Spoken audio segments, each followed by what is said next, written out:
Zero to Hero series එකේ තුන්වෙනි video එක තමයි අද මම අහලා තියෙන්නේ. එතකොට අපි මේ වීඩියෝ එකේදී කතා කරනවා කර්ව්ස් ගැන. එතකොට ඩා වින්සි එක ඇතුලේ කර්ව්ස් ಜಾති ගොඩක් තියෙනවා. අද අපි කස්ටම් කර්ව්ස් ගැන තමයි කතා කරන්නේ. එතකොට මීට කලින් මම වීඩියෝ එකක් කළා. ඒකෙදි අපි කළේ ප්‍රයිමරිස් යූස් කරලා කොහොමද බැලන්සින් කරගන්නේ කියලා. එතකොට ඒ වීඩියෝ එක මිස් වෙච්ච කෙනෙක් ඉන්නවා නම් ඒක බලලා එන්න. මොකද ඒකේ කතා කරන දේවල් අපිට මේ වීඩියෝ එකටත් වැදගත් වෙනවා. ඒත් එක්ක අපි කලින් වීඩියෝ එකේදී යූස් කරපු ප්‍රොජෙක්ට් එකම තමයි මේකෙත් යූස් කරන්නේ. එතකොට මම කලින් වීඩියෝ එකේදී කිව්වා ඔයගොල්ලන්ට කොහොමද ප්‍රොජෙක්ට් ආකයිව් එකක් ඉම්පෝර්ට් කරගන්නේ කියලා. එතකොට දැන් මේ අපි කලින් වීඩියෝ එකේ අන්තිමට කතා කරපු දේ තමයි මම ඉන්නේ. ඇත්තටම මේ ක්ලිප් එක නෙමෙයි අද අපි ග්‍රේඩ් කරන්න යන්නේ. අපි මේ ප්‍රොජෙක්ට් එකේ තියෙන ඊළඟ ක්ලිප් එක තමයි ග්‍රේඩ් කරන්න යන්නේ. එතකොට මේ ක්ලිප්ස් පැනල් එක ඔයාලට මෙතන පෙන්වන්නේ නැත්නම් ඔයාලට මෙතනින් මේ ක්ලිප්ස් පැනල් එක ඕපන් කරගෙන ඊළඟ ක්ලිප් එක සිලෙක්ට් කරගන්න. සිලෙක්ට් කරගත්තට පස්සේ අද මෙන්න මේක තමයි අපි අපේ ක්ලිප් එක විදිහට පාවිච්චි කරන්නේ. එතකොට දැන් මම කලින් කිව්වා මේ ඉන්පුට් CST කියන්නේ මොනවද අවුට්පුට් CST කියන්නේ මොකක්ද ඊට පස්සේ Mac මොනිටර් එකක් නම් පාවිච්චි කරන්නේ අපි අර ලට් එකක් දැම්මා. එතකොට ඒ ටික අපි මේ ක්ලිප් එකටත් කරගන්න ඕනේ. එතකොට ඔයාට ප්‍රැක්ටිස් එකට ඕන නම් ඔයාට පුළුවන් ඉෆෙක්ට්ස් වලට ගිහිල්ලා කලර් ස්පේස් ට්‍රාන්ස්ෆෝමේෂන් මෙතනට ඇදලා දාලා අර විදිහටම හදාගන්න. එහෙම නැත්නම් ඔයාට පුළුවන් අපි මේකේ තියෙනවනේ මේ අපි කලින් කරපු නෝට් ට්‍රී එක මේකෙන් කොපි එකක් දාගන්න පුළුවන්. ඒක කරන්නේ මම සාමාන්‍යයෙන් යූස් කරන්නේ මගේ දැන් මේ ඉන්න ක්ලිප් එකේ ඉඳලා මට නෝට් ට්‍රී එක කොපි කරන්න ඕනේ ක්ලිප් එකේ රයිට් ක්ලික් කරලා මෙතනින් ඇප්ලයි ග්‍රේඩ් කියන ඔප්ෂන් එක දෙන්න පුළුවන්. එතකොට ඔයාලට පේනවා මේ ග්‍රේඩ් එකත් අපි අර කලින් එකට කරපු එක සම්පූර්ණයෙන්ම මේකට ඇප්ලයි වුණා. එහෙම නැත්නම් මම කමාන්ඩ් සෙට් කරනවා. එහෙම නැත්නම් ඔයා පාවිච්චි කරන මෙන්න මේ වගේ මවුස් එක මේ මවුස් එකේ මිඩල් වීල් එක වීල් එක ක්ලික් කරාට පස්සෙත් ඒ විදිහටම මේ නෝට් ට්‍රී එක මේකට කොපි වෙනවා. හරිද? එතකොට ওই ඔප්ෂන් දෙකෙන් කැමති එකක් ඔයාලට යූස් කරන්න පුළුවන්. දැන් එතකොට මට මේකේ ඉන්පුට් CST එකයි අවුට්පුට් CST එකයි මම Mac එකේ මොනිටර් එක පාවිච්චි කරන හින්දා මම මේ CKC එකේ මොනිටර් ලට් එකක් තියාගෙන මම මේ අනිත් නෝට් ටික මම සිලෙක්ට් කරලා ඩිලීට් කරනවා. ඩිලීට් කී එක එපුවා. හරිද? ඒතර මම කලින් වීඩියෝ එකෙත් ඔයගලන්ට කිව්වා මේ ඉන්පුට් CST එක අවුට්පුට් CST එක අතර මෙන්න මේ තියෙන DaVinci Wide Gamma DaVinci Intermediate කියන මෙන්න මේ කලර් ස්පේස් එකේ තමයි අපි වැඩ කරන්නේ. ඒතර අපි කලින් එකේදී එක්ස්පෝෂර් කතා කළා, කොන්ට්‍රාස්ට් කතා කළා, බැලන්සින් කතා කළා. එතකොට අපි දැන් ඒ ටිකම අද කර්ව්ස් පාවිච්චි කරලා කරන්න යනවා. එතකොට ඔයාලට මුලින්ම කර්ව්ස් පැනල් එක හොයාගන්න පුළුවන් මේ ප්‍රයිමරිස් තියෙන පැනල් එකේම මේ මෙන්න මේ ලෝගෝ එකෙන් තියෙන කර්ව්ස්. ඔයාලට මේ කර්ව්ස් ඇතුළට ගියාට පස්සේ මෙතන පෙන්නනවා කර්ව්ස් කස්ටම් කියලා. අපි කස්ටම් කර්ව්ස් වල තමයි ඉන්නේ. එතකොට මේ කස්ටම් කර්ව්ස් ඇරෙන්න DaVinci එක ඇතුලේ ගොඩක් කර්ව්ස් තියෙනවා. hue versus hue, hue versus saturation එහෙම. එතකොට දැන් අද අපි කතා කරන්න යන්නේ කස්ටම් කර්ව්ස් ගැන. එතකොට මෙන්න මේ පළවෙනි අයිකන් එක ඇතුලේ තියෙනවා කස්ටම් කර්ව්ස්. හරිද? දැන් අපි මුලින්ම ඔක්කොටම කලින් නෝඩ් එකක් ඇඩ් කරගමු. මම ඔප්ෂන් එකයි S එකයි ක්ලික් කරලා එහෙම නැත්නම් රයිට් ක්ලික් කරලා add node ගිහලා add serial කරලා ඔයාලට නෝඩ් එකක් ඇඩ් කරගන්න පුළුවන්. මම මේකේ exposure එක තමයි හදාගන්නේ. ඒතර මම මේක exp කියලා මට කියව ගන්න ලේසි වෙන්න මම rename කරගත්තා. එතකොට ඔයාට හිතෙන්න පුළුවන් දැන් අපි කලින් වීඩියෝ එකේදීත් බැලන්සින් කතා කළා. කලින් වීඩියෝ එකේදීත් exposure කතා කළා. එතකොට දැන් අපි ඇයි ආපහු මේ වීඩියෝ එකේදීත් ඒ ටිකම කරන්න කියලා. එතකොට ඒකට හේතුව තමයි මම ආපහු අපේ කලින් ක්ලිප් එකට ගිහින් පෙන්නන්නම් අපි ප්‍රයිමරිස් තමයි පාවිච්චි කළේ. ඒතකොට මේ ප්‍රයිමරිස් වල එක්ස්පෝෂර් එක අපි මෙන්න මේ වේව් ෆෝම් එකේ මේ එක්ස්පෝෂර් එක හදාගන්න. එතකොට ඔයාට මතක ඇති අපි මේකේ මෙන්න මේ උඩ පොයින්ට් එක මේ highlights ඒත් එක්ක මෙන්න මේ යට shadows ඒත් එක්ක මැද මෙන්න මේ mid tone වලට අපි lift gamma gain කියන මේ පොයින්ට් තුනක් යූස් කරලා තමයි මේ වේව් ෆෝම් එක අපි හදාගත්තේ. එතකොට කර්ව්ස් වල තියෙන වෙනස තමයි ඔයාට අපි අර එකේ කතා කරපු shadows ඒ කියන්නේ පහළම level මෙන්න මේකට මෙන්න මේ තියෙන shadows වලට ඔයාගේ මේ කර්ව්ස් වල මෙන්න මේ යට තියෙන පොයින්ට් එක අපි black point එක කියලා කියනවා. මෙන්න මේ black point එක යූස් කරන්න පුළුවන්. මේක උඩ පහත කරගන්න. මේකේ luminance level එක අඩු වැඩි කරගන්න. ඊට පස්සේ මේක මෙන්න මේ තියෙන highlights part එකට මේ තියෙන උඩ part එකට changes කරන්න අපිට මෙන්න මේකේ මේ curves වල උඩම තියෙන මේ white point එක use කරන්න පුළුවන්. එතකොට මේ ඔයාලට පේන්නේ නැති මම මේ මේක ඩ්‍රැග් කරනකොට මේක දිගේ මේකේ highlights උඩ පහළ යනවා. එතකොට මේකේ තියෙන වෙනස තමයි මම ආපහු පෙන්නන්නම් ප්‍රයිමරි ඉස්සෙල්ල දැන් මේ shadows තියෙනවා. මෙතන highlight point තියෙනවා. gamma එකට අපිට middle point එකක් තියෙනවා. එතකොට curves වල තියෙන වෙනස තමයි මෙන්න මේ තියෙන curve line එක පුරාවට ඔයාට multiple points set කරගන්න පුළුවන්. ඒ කියන්නේ shadows වල ඉඳලා highlight වලට යනකම් ඔයාලට multiple points වල තියෙන luminance level එක, color එක අඩු වැඩි කරගන්න curves පාවිච්චි කරලා කරගන්න පුළුවන්. මං කියන්නේ මොකක්ද කියලා අපි ඉස්සරහට මේ වැඩ කරගෙන යද්දී ඔයාලට දැන් මේක පැහැදිලි වෙයි. හරිද? දැන් මම මෙතන මේ points ටිකක් add කළානේ මේ මැද්දේ. මට පුළුවන් right click කරලා මේ ටික මේ අයින් කරගන්න. හරිද? දැන් curves ගැන කතා කරනකොට මුලින්ම මම ඔයගලන්ට පොඩි tips ටිකක් කියන්නම් මම පාවිච්චි කරන. මේ curves ඔයාලට මුලින්ම පුළුවන් මෙන්න මෙතන මේ custom curves කියන එකේ මෙන්න මෙතන මේ pop up එකක් තියෙනවා. ඔයාලට පුළුවන් මේ curves panel එක pop කරලා පොඩ්ඩක් ලොකු කරලා ගන්න. හරිද? ඔයාලට කැමති විදියට මේ size එක හදාගන්න පුළුවන්. මම මෙහෙම ලොකු කරලා පෙන්නන්නම් එතකොට ඔයාලට පොඩ්ඩක් පැහැදිලිව පේන හින්දා. හරිද?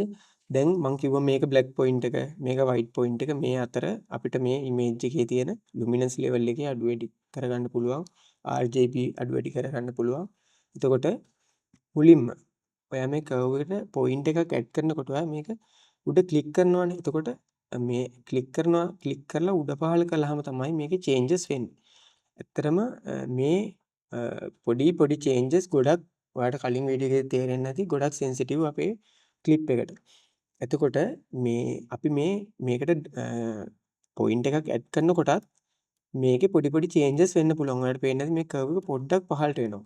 එතකොට අන්න ඒක මගහැර ගන්න ඔයාලට කරන්න පුළුවන්. මේකට හැමතිස්සෙම point එකක් add කරනකොට shift එක click කරලා තමයි point එකක් add කරන්න ඕනේ. එතකොට මේක අනවශ්‍ය විදිහට drag වෙන්නේ නැහැ.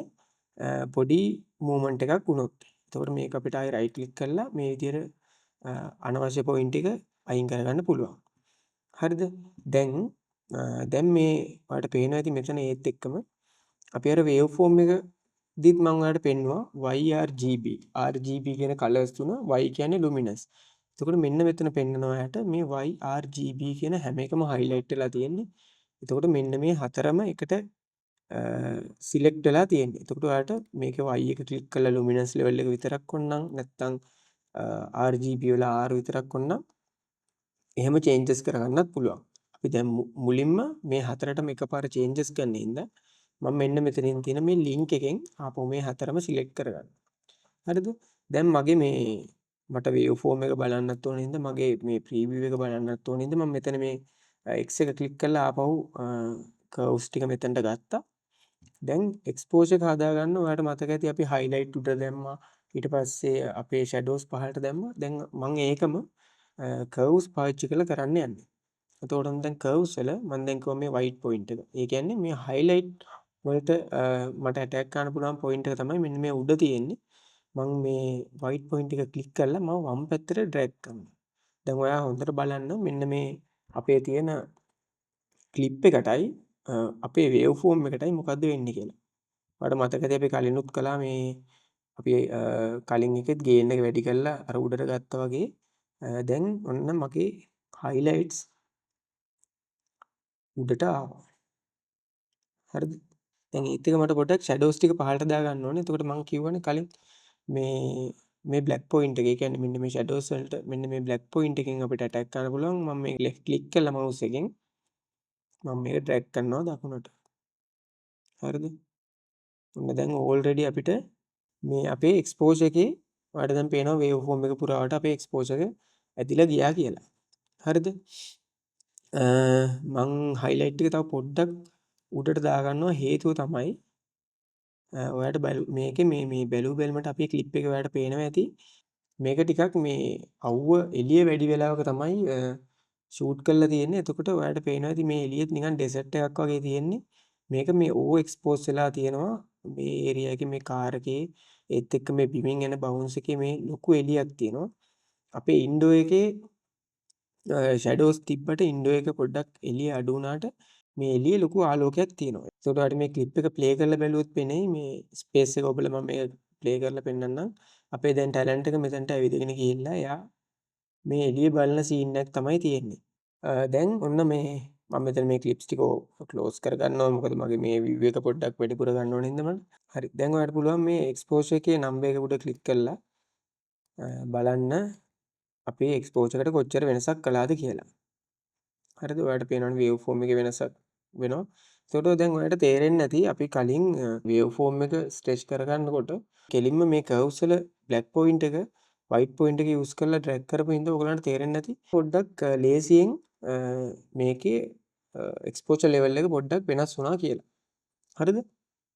දැන් මේකට දැන් මම මේ කර්ව් එකෙන් මේකේ එක්ස්පෝෂර් එක හදාගත්තනේ. මම ආපහු මේකේ කන්ට්‍රාස්ට් එක වෙනම හදාගන්න යන්නේ. මම කන්ට්‍රාස්ට් එකට ඔප්ෂන් එකයි S එකයි නැත්නම් ඕල්ට් එකයි S එකයි ක්ලික් කරලා මම අලුතෙන් නෝඩ් එකක් ඇඩ් කරගන්නවා. මම මේක රීනේම් කරගන්නවා කන්ට්‍රාස්ට් කියලා. මේ දැන් කන්ට්‍රාස්ට් එකට මම මේකටත් අද පාවිච්චි කරන්නේ කර්ව් එකක්මයි. ඒ කියන්නේ කස්ටම් කර්ව් එකක්මයි පාවිච්චි කරන්නේ. දැන් එක්ස්පෝෂර් එකේ මම කරගත්ත චේන්ජස් ටික මෙතන තියෙනවා. දැන් කන්ට්‍රාස්ට් එකට මට අලුතෙන්ම කර්ව් එකක් ඇවිල්ලා තියෙනවා. එතකොට කර්ව් සමහර විට දැන් මේගොල්ලෝ පළවෙනි පාර දකිනවා වෙන්න පුළුවන්. එහෙම නැත්නම් ඕගොල්ලෝ Lightroom, Photoshop හරි මොනවා හරි image editing tools හරි පාවිච්චි කරලා තියෙනවා නම් ගොඩක් වෙලාවට කර්ව්ස් දැකලා තියෙන්න පුළුවන්. එතකොට ඒත් එක්ක ඕගොල්ලෝ සමහර විට කර්ව්ස් පාවිච්චි කරලා තියෙන්න පුළුවන් කලින් මේකෙන් හරියට වෙන්නේ මොකක්ද කියලා දන්නේ නැතුව.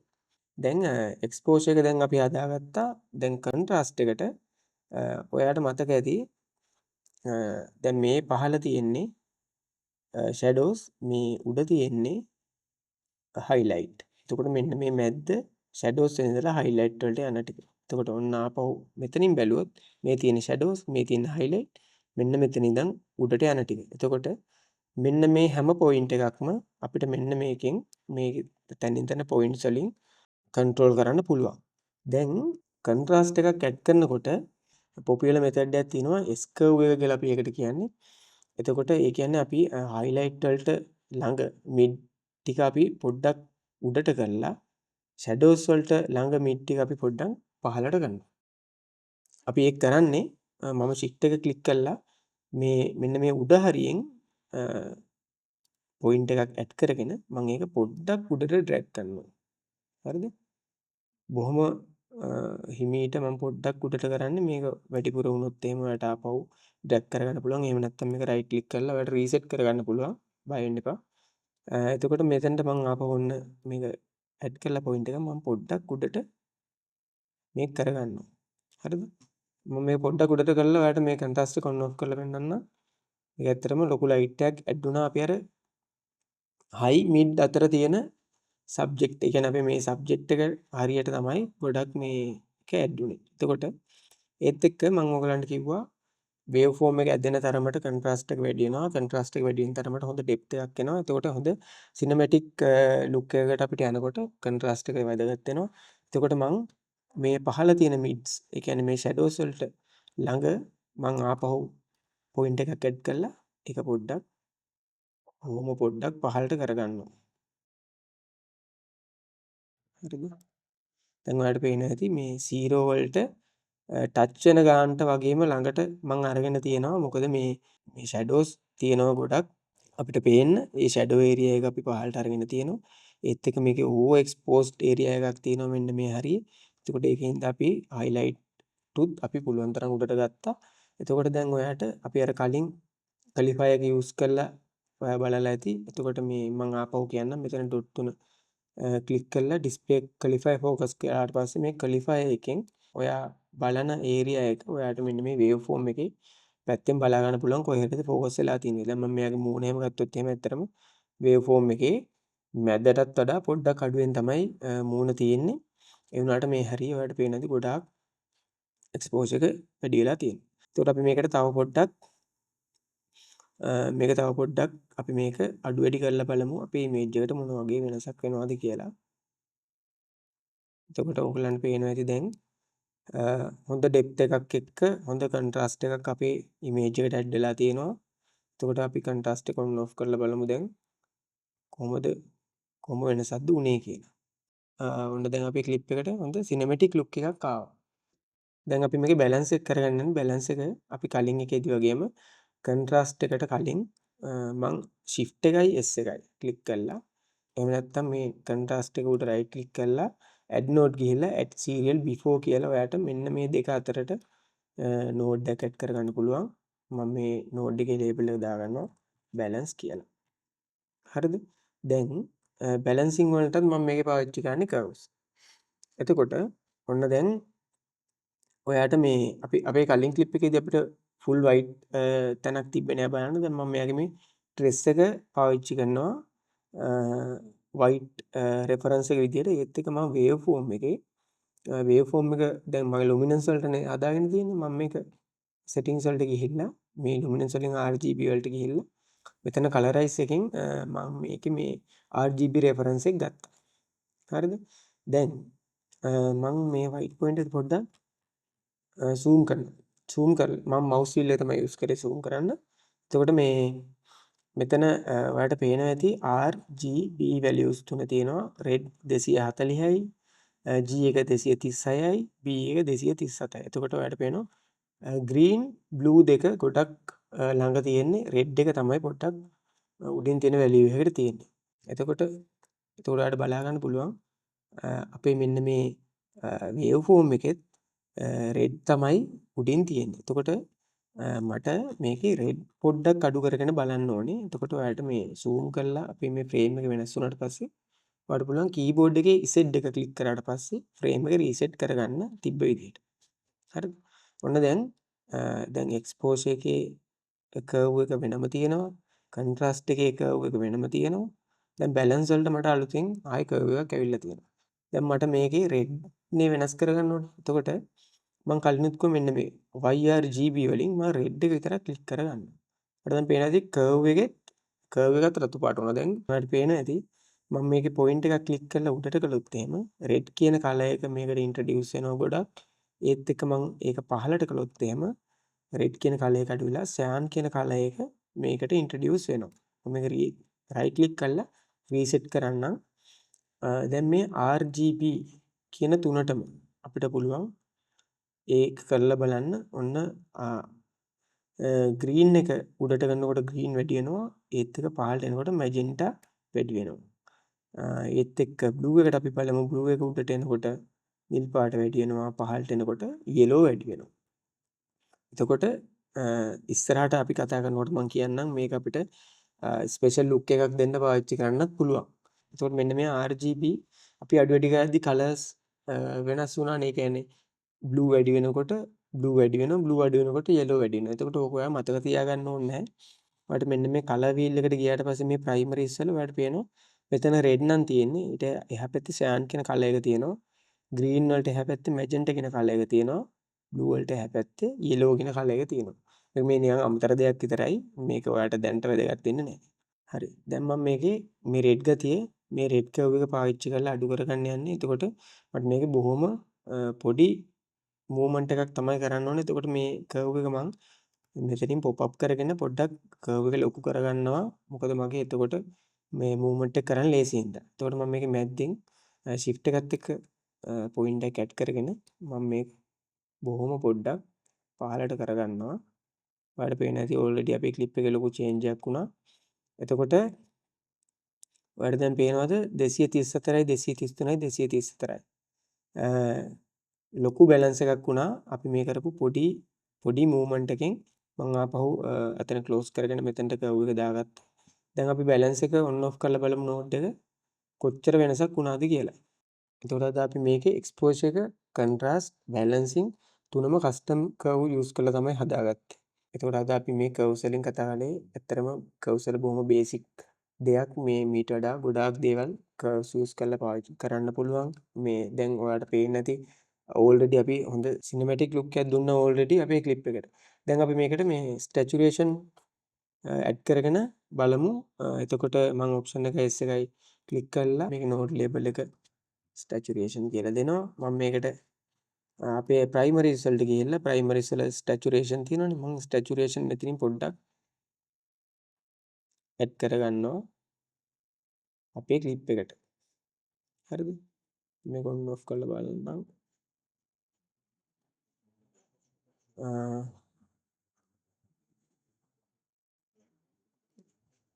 අපි saturation උ ඇඩ් කරගත්තා අපේ ක්ලිප් එකට. ඔයගොල්ලෝ ඉස්සරහට වැඩ කරගෙන යනකොට සමහර විට ඔයගලන්ට ඔයගලගේ ක්ලිප් එක ප්‍රයිමරිස් වලින් විතරක් බැලන්ස් කරගන්න පුළුවන් වෙයි. තව මේකේ ප්‍රයිමරිස් කර්ව්ස් නැත්නම් තව HDR වීල් තියෙනවා, log වීල් තියෙනවා. මේ හැම දෙයක්ම අපේ බැලන්සින් වලට අපි පාවිච්චි කරනවා. එතකොට අපි කතා කරන්නේ නැද්ද අපි ඉස්සරහට කතා කරමු මොනවද ඒවෙන් වෙන්නේ කියලා. එතකොට අද අපි කර්ව්ස් පාවිච්චි කළේ ඔයගොල්ලෝ ඇත්තටම ප්‍රොෆෙෂනල් ලෙවල් එකකට යනකොට කර්ව්ස් වලින් ලොකු දෙයක් කරන්න පුළුවන්. ඇත්තටම ගොඩ දාගන්න අමාරු ක්ලිප්ස් ගොඩක් කර්ව්ස් පාවිච්චි කරලා මම ගොඩ දාගෙන තියෙනවා. එතකොට මේකේ බේස් එක ඕගලන්ට අනිවාර්යෙන් වැදගත්.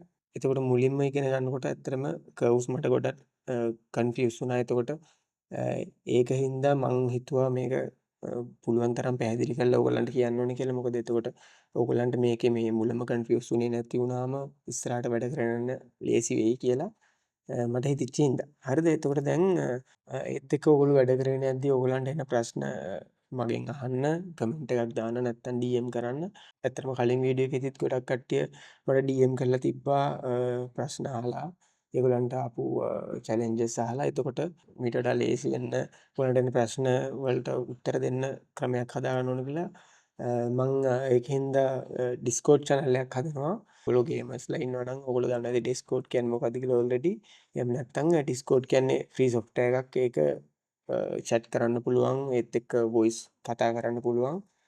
ෆෝරම්ස් හදන්න පුළුවන්. එතකොට ඔයගොල්ලන්ට තියෙන දේවල් ඒක දාන්න පුළුවන්. එතකොට මම ඔයගොල්ලන්ට පාවිච්චි කරන්න ලේසි වෙන්න Discord channel එකක් හදන්නම්.